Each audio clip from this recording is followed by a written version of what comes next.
As you know, congatec for 11 years now.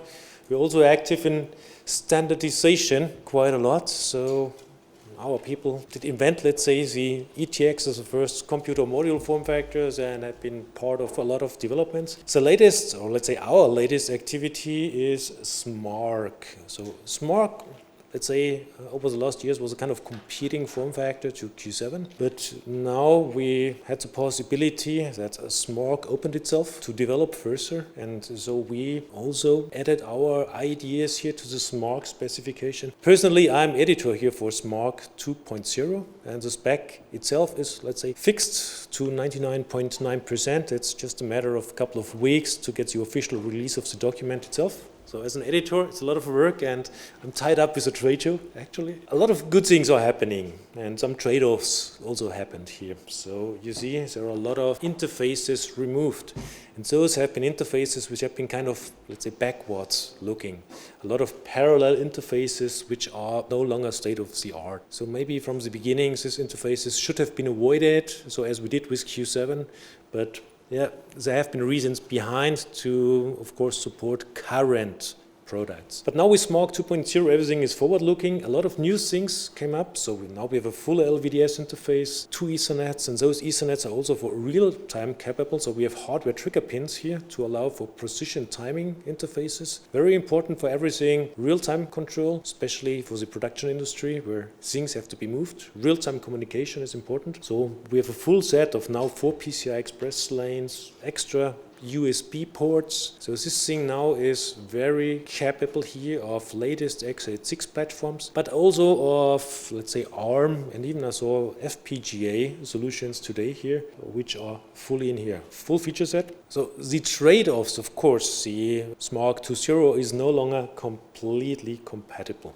So there might be quite a few cases where it's not working on, but the advantage is now it's only a one type. So we had a lot of alternate function blocks before, or types, especially for bait rail types and whatever was in the spec. This all is cleared out. Much more communication interfaces, very important for all IoT applications, and a lot of multimedia interfaces on the sound side and even more important on the video side. So this is now a really good feature set. I'm confident that this is let's say a standard which finds its place between Qseven and ComExpress.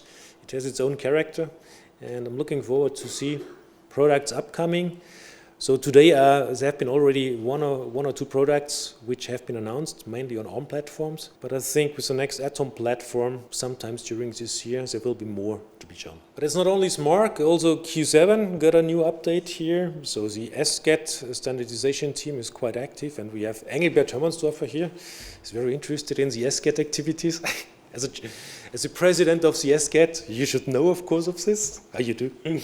Qseven is let's say, it's just minor updates. For Qseven, it's most important to keep compatibility with the huge installed platform. But anyhow, of course, technologies moves on. Some minor adaptations have been required. So we found 3 pins. So we support now more USB 3 lines here. We have additional GPIOs in the spec now. And very important, there's a new connector supplier as well here. And as the editor of this specification sitting here with Sigi, he knows best. So Irizo provided great support here.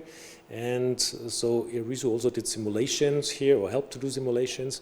So this connector now is also PCI Express 3.0 compliant, which means this is an absolute future-proof thing. It was not clear for a while because Qseven connector, which is, let's say, an older version of the MXM connector, looked for a short while like it's been phased out, but it's stable, and those products will remain for another 10 or 20 years or so. Let's see. Of course, new documents or existing errators and add-ons have been implemented. So there's a new document, which is it already out or just within the next days? It was released today. It was released, so congratulations to Sigi. So this spec is released. So Rev 2.1 is out now, and it is, that's the important message, it is compatible. On the ComExpress side, there's also some things cooking.